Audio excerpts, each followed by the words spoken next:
Good morning. The snake and the mirror, ये हमने complete किया था और अब हम करेंगे इसका क्वेश्चन आंसर। तो शुरू करते हैं इसको।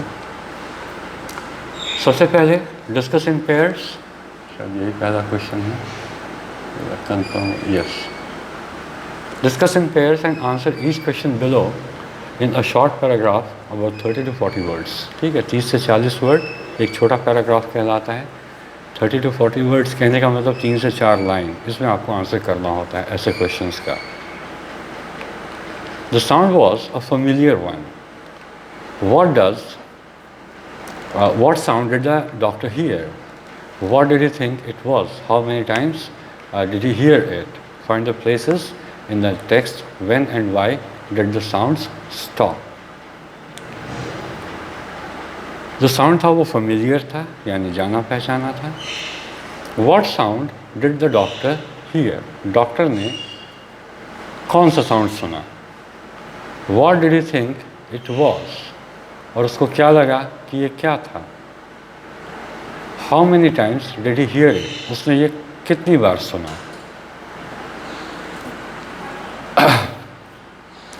डॉक्टर ने कौन सी आवाज़ सुनी? डॉक्टर ने सांप के सरसराने की आवाज़ सुनी। बहुत सारे हेल्थ बुक्स में देखिएगा, बहुत सारे साइट्स पे देखिएगा, वो लिख देते हैं कि रैट्स की, लेकिन यहाँ पे बात रैट्स की नहीं है। ठीक है, यहाँ पे बात हो रही है स्नेक की आवाज़ की। ठीक है, आगे क्लियर हो जाएगा कैसे, ध्यान से सुनिए।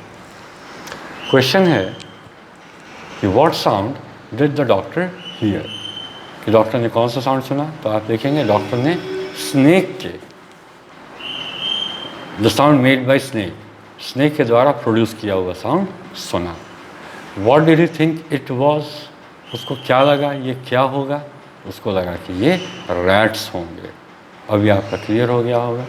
ठीक है। How many times did he here it, वो उसको 2 बार सुनता है, एक बार घुसते के साथ और दूसरी बार जब वो गिरता है। अगेन अगेन करके वो वर्ड दिया हुआ है, आप देखिएगा बुक में आपको मिलेगा। तो वो प्लेसेस जो हैं टेक्स्ट में वो आपको बता देना है। When and why did the sound stop, वो साउंड कब बंद हो गया? जब वो गिर गया तो वो बंद हो गया। ठीक है, मतलब स्नेक जब नीचे गिर गया तब वो आवाज़ आनी बंद हो गई। सेकेंड है, what two important and earth shaking decisions did the doctor take while he was looking into the mirror. आप पढ़िएगा, याद कीजिएगा, इम्पॉर्टेंट और अर्थ शेकिंग डिसीजंस याद कीजिए। मैंने बताया था कि यहाँ पे ह्यूमर, हास्य क्रिएट किया गया है।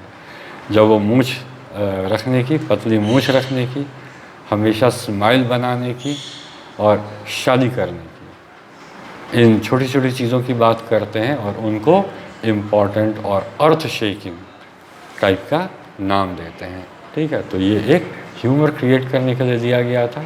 तो इम्पॉर्टेंट और अर्थ शेकिंग डिसीजन किसको कहा गया है? मूंछ रखने को और स्माइल हमेशा अपने चेहरे पे रखने के लिए उन्होंने इम्पॉर्टेंट और अर्थ शेकिंग इस तरह के वर्ड्स को यूज़ किया है। I looked into the mirror and smile, मैंने मिरर में देखा और स्माइल किया। सेज द डॉक्टर, डॉक्टर कहते हैं। A little later he says, I forgot my danger and smiled feebly at myself. What is the doctor's opinion about himself when he first smiles and second when he smiles again? ठीक है, 2 बार वो smile करता है। पहली बार mirror में देख करके smile करता है। उस समय क्यों स्माइल करता है? Because he likes himself very much. He finds himself very good looking, very handsome. तो उस समय वो अपने लुक्स को लेकर के खुशी से स्माइल कर रहा था। तो ये होगा व्हेन ही फर्स्ट स्माइल्स का आंसर। और दूसरा है व्हेन ही स्माइल्स अगेन, दोबारा वो मुस्कुराता है फीबली, हल्के से। उस समय वो मुस्कुराता है अपनी बेवकूफ़ी पर, that he doesn't have any medicine if the snake strikes him. ठीक है, तो अपनी बेवकूफ़ी पर दूसरी बार वो मुस्कुराता है। तो ये दोनों मुस्कुराहट में अंतर है। In what way do these thoughts change in between and why, बीच में ये कैसे चेंज होता है? तो शुरुआत में he was in a very good mood and that's why he was he was praising his looks. When the snake fell on him, or not fell on him, it fell on the ground and it wriggled up and rested on his shoulder. So that time his smile changes, it becomes full of fear. वो बहुत डरा हुआ होता है और भयाक्रांत होता है उस समय. This story about a frightening incident is narrated in a humorous way. ये एक डरावनी सी, अब सांप किसी के शरीर पे चढ़ जाए तो ये हंसी की बात तो नहीं है, ये तो बेहद डरावनी सी कहानी है. लेकिन इसको सुनाया गया है इन अ ह्यूमरस वे, इसको बड़े हास्यास्पद तरीके से, हास्य से भरे हुए तरीके से सुनाया गया है. What makes it humorous? वो क्या है जो इसको ह्यूमरस बनाता है? Think of the contrast it presents between dreams and reality. Some of them are listed below. तो हास्य जो इसमें क्रिएट किया गया है, जो ह्यूमर इसमें क्रिएट किया गया है, वो क्रिएट किया गया है ड्रीम और रियलिटी को एक्सप्लेन करके कि सपना कुछ होता है और रियलिटी कुछ और ही हो जाती है. ठीक है, उसी को लेकर के यहाँ पे हास्य क्रिएट किया गया है. जैसे the kind of person the doctor is reality, the kind of person he wants to be dream या imagination. रियलिटी में कैसा है? मनी और पोजीशन के मामले, महागरीब, घर में बिजली नहीं, पहनने के लिए कपड़े नहीं, कुल जमा 60 रुपये, गंजी बनियान गंदी, ऐसा. कैसा बनना चाहता है? बेहद हैंडसम, बेहद सक्सेसफुल, बहुत सारे पैसे कमाना चाहता है. तो ये हम लोग पढ़ रहे हैं कि ह्यूमर यानी हास्य कैसे डाला गया है इसमें. तो हास्य डाला गया है इमेजिनेशन और रियलिटी के बीच के फ़र्क को दिखा करके. तो वही इसमें आंसर में आपको समझना है. पहला वाला जो है वो किया गया है, ठीक है, वो बताया हुआ है. और आगे देखिए. The person he wants to marry, dream, एक लेडी डॉक्टर, बहुत पैसे वाली और इतनी मोटी कि ये कोई बदमाशी करे तो इसको पकड़ ना सके. The person he actually marries, और जो उसको एक्चुअल में जो उसको जीवन संगिनी मिलती है वो कैसी है? बेहद दुबली और दौड़ने में तो बहुत ज़्यादा तेज़. तो उल्टा ही हो गया. His thoughts when he looks into the mirror, his thoughts when the snake is coiled around his arm. जब वो मिरर देख रहा था तब तो वो कितने मज़े में था, और जब वो आम पे उसके बाजू पर जब वो सांप लिपटा हुआ था तब उसकी हालत कैसी हो गई थी. तो ड्रीम और रियलिटी में, इमेजिनेशन और रियलिटी में जो फ़र्क होता है उसी फ़र्क को दिखाते हुए इसमें ह्यूमर यानी हास्य पैदा किया गया है, क्रिएट किया गया है. ठीक है, आगे बढ़ते हैं.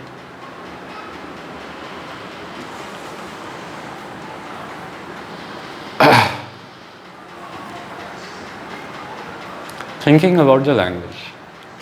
Here are some sentences from the text. Say which of them tell you that the author was afraid of the snake. दूसरा, the author was proud of his appearance. और तीसरा, the author had a sense of humor. चौथा, the author was no longer afraid of the snake. ये जो expressions हैं इनको देखिए और चारों में से कौन से कैटेगरी में जाएगा वो देखिए. I was turned to stone. मैं बिल्कुल पत्थर का हो गया था. अब बताइए, क्या ये इसलिए था कि he was afraid of the snake? लगता है. क्या ये इसलिए था कि उसको अपने अपीयरेंस, अपने लुक्स पे बहुत गर्व था? बिल्कुल नहीं. I was turn to stone, इसका कोई रिलेशन ही बैठता है उसके लुक्स को लेकर के जो उसको गर्व था उस पर. Had a sense of humour, इसमें क्या सेंस ऑफ ह्यूमर है? No. Was no longer afraid of the snake, अब उसको स्नेक से डर नहीं लग रहा था, कैसा ऐसा है? नो, ऐसा भी नहीं है. इसमें क्या होगा कि मैं बिल्कुल पत्थर का हो गया था, ये स्नेक के डर के वजह से था. दूसरा, I was no mere image cut in granite, अब मैं पत्थर की मूर्ति मात्र नहीं था. स्नेक याद की जो समय जा कर के टेबल पर बैठ गया है और वो कह रहा है कि अब मैं पत्थर का नहीं था, और ये कह करके उठता है और भागता है वहाँ से। ठीक है, तो यहाँ पे देखिएगा he was no longer afraid of the snake. अब वो स्नेक से डरा हुआ नहीं था और वो भागने के लिए वहाँ से तैयार था। आप ये मत सोचिएगा कि भागा क्यों, डरा हुआ था तब ना, ऐसा नहीं है। जब डरा हुआ था तब तो हिल ही नहीं पा रहा था, जब डर थोड़ा घटा है तब वो भागा है। ठीक है, ऐसे करके इन सबको देखिएगा कि किस में फिट बैठेंगे। जिसमें कन्फ्यूजन होगा कल हम लोग उसको कर लेंगे।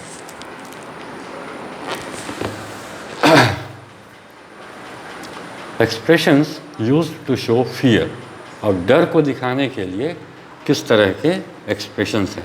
पहला, I was turn to stone, I sat there holding my breath, in the light of the lamp I sat there like stone image of something, ऐसा करके कुछ था, देखिएगा उसमें चैप्टर में है आपके ये sentence. In the sentences given below, some words and expressions are italicized. They are variously mean that one is very frightened, या फिर that one is too scared to move, one is frightened by something that happens suddenly, या फिर one makes another feel frightened. नीचे जो lines पढ़िएगा उसमें टेढ़ा करके इटैलिसाइज करके जो लिखा हुआ है उसमें आपको देखना है कि वो पहला यानी वेरी फ्राइटेंड में फिट बैठता है, या फिर स्केयर टू मूव, इतना डर कि हिल नहीं पा रहा उसमें फिट बैठता है, या फिर कोई चीज़ अचानक से हुई है उसके लिए डर गया है, या फिर wants to make somebody else feel frightened, किसी दूसरे को डराना चाह रहा है उसके लिए। देखिए पहला तो किया ही हुआ है, देखिए उसमें जो किया हुआ है उसको भी देख लीजिए। I knew a man was following me, मैं जानता था कि कोई मेरा पीछा कर रहा था। आई was scared out of my pets, ठीक है, मैं बहुत ज़्यादा डर गया था। ठीक है, I was scared out of my wits, ठीक है, मतलब इतना डरा हुआ था कि दिमाग काम नहीं कर रहा था। इट मीन्स कितना डरा हुआ था, तो बहुत ज़्यादा डरा हुआ था, इसलिए दिमाग काम नहीं कर रहा था। तो इज़ वेरी फ्राइटेंड वाला ऑप्शन इसमें आया। और दूसरा देखिए, I got a fright when I realised how close I was to the cliff edge. पहाड़ी के बिल्कुल सिरे पर जाने पर, एकदम किनारे पर जाने पर मुझे मालूम पड़ा कि मैं आई गॉट फ्राइट, मैं डर गया व्हेन आई रियलाइज्ड, जब मुझे मालूम पड़ा कि मैं क्लिफ यानी कि जो खड़ी ढाल की जो पहाड़ियाँ होती हैं, जो बिल्कुल खड़ी ढाल की, मतलब आप ऐसे आ रहे सीधे गिर जाने का, जहाँ वाटरफॉल्स बनते हैं वैसे, तो वो क्लिफ कहलाता है। तो जब मुझे मालूम पड़ा कि मैं क्लिफ के बिल्कुल नज़दीक हूँ तो मैं एकदम से डर गया। इट मीन्स कि वो ऐसा वाला डर है जो अचानक से आपको पकड़ता है। इसमें कौन सा होगा? तीसरा वाला, is frightened by something that happens suddenly, जब अचानक से कोई चीज़ होती है तब वो वाला आएगा। एक और देख लेते हैं। He nearly jumped out of his skin when he saw the bull coming towards him again. ठीक है, ये जो है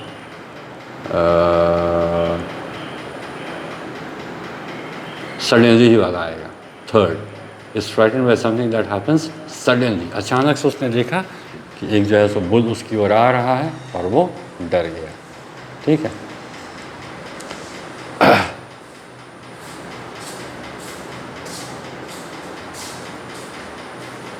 तो इस तरीके से इसमें बाकी को आप कीजिएगा। इसमें भी जो नहीं समझ में आएगा वो हम कल करेंगे। इसके बाद जो है ये स्पीच वाला पोर्शन है। तो बॉयज़ में फरहान और गर्ल्स में रंजू। ठीक है, आप दोनों का ये काम रहा कि जब मैं स्पीच पढ़ाऊँगा तो ये वाला एक्सरसाइज आप उस समय करवाएंगे। ठीक है, तो ये वाला एक्सरसाइज मैं जब स्पीच पढ़ा रहा हूँगा ग्रामर में तब मैं करवाऊँगा। स्पीच हमने पढ़ा है लेकिन डिटेल में नहीं पढ़ा है, नॉर्मल वाला पढ़ा है। जब क्वेश्चन वगैरह पूछा जाता है या ऐसे एक्सक्लेमेशन होता है तो वो भी हमने नहीं किया है। स्पेशल केसेस जो होते हैं वो हम करेंगे, उस समय मैं आपको ये करवाऊँगा। ये बॉयज़ में फरहान का काम रहेगा और गर्ल्स में रंजू का काम रहेगा। किसी को याद नहीं रहा तो ये काम नमित का रहेगा। ठीक है, यही था। उसके बाद स्पीकिंग डिक्टेशन वगैरह है, तो आप इसको करेंगे। कल जो है जो इसके क्वेश्चन आंसर्स बचेंगे वो करने के बाद हम आएंगे जो हमारी दूसरी किताब है मोमेंट्स, उसको करेंगे। मोमेंट्स में जो पहला चैप्टर है वो है द लॉस्ट चाइल्ड। ठीक है, किताब मैंने डाउनलोड कर दी है और मैं पढ़ा सकता हूँ। अगर संभव हो तो आप लोग द लॉस्ट चाइल्ड एक बार पढ़ लीजिएगा खुद से, पढ़ करके तब अगर मैं पढ़ाऊँ तो आपको ज़्यादा बढ़िया समझ में आएगा। ठीक है, थैंक यू।